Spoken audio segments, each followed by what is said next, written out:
नाजरीन, आखिरकार शेरी को अब अरीशा का घर बर्बाद करने का मौका भी मिल ही गया। वो जैसे ही जायशा और असलान की शादी की शॉपिंग करने के लिए शॉपिंग मॉल जाती है तो इसकी मुलाकात वहाँ पर जैन से हो जाती है। वो अरीशा से छुपकर जैन का कॉन्टेक्ट नंबर ले लेती है और इसे कहती है कि मैं तुमसे जल्द ही राब्ता करूंगी, मुझे तुमसे जरूरी बात करनी है। शेरी घर जाते ही जैन से राब्ता करती है। जैन शेरी को बताता है कि मैं अपनी बीवी को छोड़ चुका हूँ क्योंकि मैंने एक बहुत गलत लड़की से शादी कर ली। मैं अरीशा को छोड़कर पछता रहा हूँ और अरीशा ने मुझसे बेइंतहा मोहब्बत की और मैंने इसके साथ धोखा किया। अगले ही लम्हे शेरी जैन को इस बात का एहसास दिलाने की कोशिश करती है कि अरीशा आज भी तुमसे मोहब्बत करती है। इसने राफे से शादी तो कर ली लेकिन वो राफे के साथ खुश नहीं। वो आज भी तुम्हें याद करती है लेकिन वो तुमसे नाराज है। अगर तुम चाहो तो वो तुम्हारी जिंदगी में वापस आ सकती है। लेकिन जैन शेरी को कहता है कि आप क्यों अपनी बेटी का घर बर्बाद करना चाहती हैं। शेरी जैन को कहती है कि मेरे लिए मेरी बेटी की खुशी ज्यादा अहम है। राफे बिल्कुल भी मेरी बेटी के साथ रहने के काबिल नहीं और ना ही मैं राफे को पसंद करती हूँ।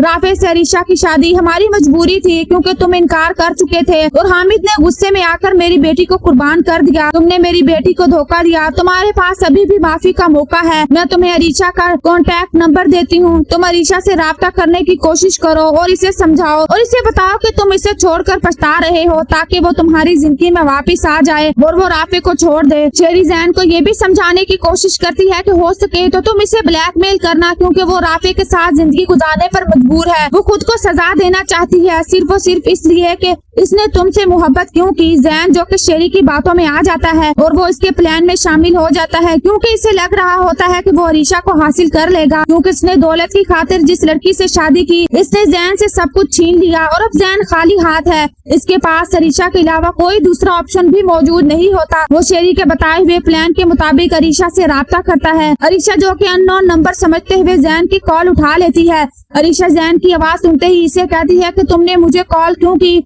और तुम मेरी जिंदगी में आखिर वापस क्यों आए। ये बात सुनते ही जैन इससे कहता है कि मैं अपने किए पर शर्मिंदा हूँ। मैं तुम्हें छोड़कर बहुत पछता रहा हूँ। मैंने तुम्हारी मोहब्बत की कदर नहीं की लेकिन मैं चाहता हूँ तुम मुझे माफ कर दो। अरीशा जो कि जैन की तमाम बातें सुनते हैरान रह जाती है और इससे कहती है कि मैं तुम्हें माफ नहीं कर सकती और आइंदा के बाद तुम्हें मुझसे बात करने की जरूरत नहीं क्योंकि मैं शादी कर चुकी हूँ। मैं अपने शौहर के साथ बहुत खुश हूँ और मैं बहुत पछता रही हूँ कि मैंने तुम जैसे घटिया और खुदगर्ज इंसान से मोहब्बत की और तुम मेरी मोहब्बत के काबिल ही नहीं थे। अच्छा हुआ जो वक्त पर मेरे सामने तुम्हारी हकीकत आ गई। जबकि अरीशा जैन से बात करने के बाद बेहद परेशान होती है। इसे एक ही बात का डर होता है कि अगर जैन ने तमाम हकीकत राफे को बता दी तो राफे और इसके रिश्ते के दरमियान खराबी पैदा हो जाएगी। जबकि राफे इसे परेशान देखकर बार बार पूछता है और मालूम करने की कोशिश करता है लेकिन अरीशा राफे को कोई भी हकीकत नहीं बताती और कहती है कि ऐसी कोई बात नहीं, तुम्हें कोई गलतफहमी हो रही है।